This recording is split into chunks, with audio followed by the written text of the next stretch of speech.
Chapter 19.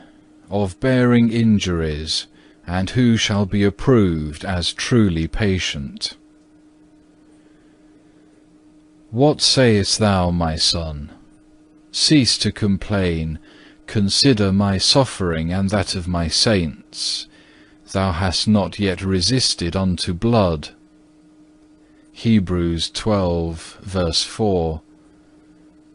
It is little which thou sufferest, in comparison with those who have suffered so many things, have been so strongly tempted, so grievously troubled, so many wise proved and tried.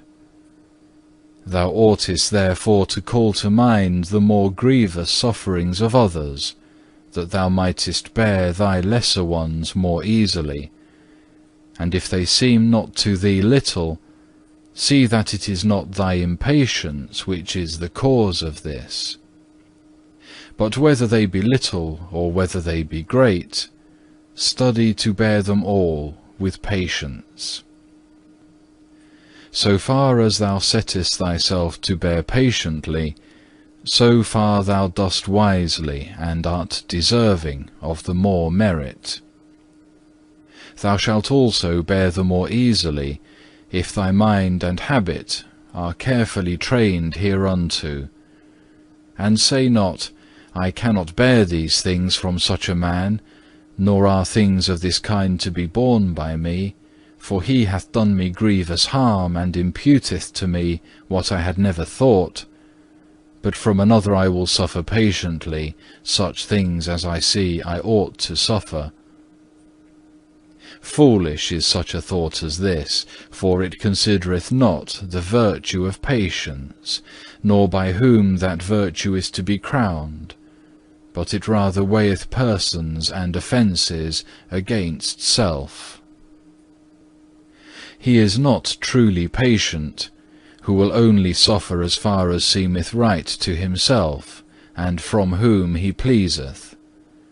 But the truly patient man considereth not by what man he is tried, whether by one above him, or by an equal or inferior, whether by a good and holy man, or a perverse and unworthy, but indifferently from every creature, whatsoever, or how often soever adversity happeneth to him, he gratefully accepteth all from the hand of God, and counteth it great gain.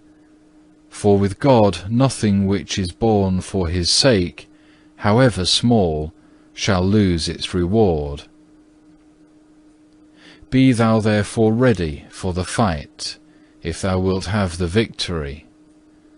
Without striving, thou canst not win the crown of patience. If thou wilt not suffer, thou refusest to be crowned. But if thou desirest to be crowned, strive manfully, endure patiently. Without labour thou drawest not near to rest, nor without fighting comest thou to victory. Make possible to me, O Lord, by grace what seemeth impossible to me by nature.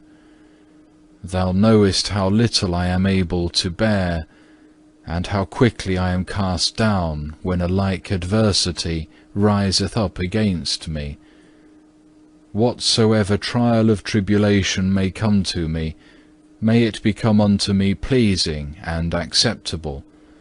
For to suffer and be vexed for thy sake is exceeding healthful to the soul.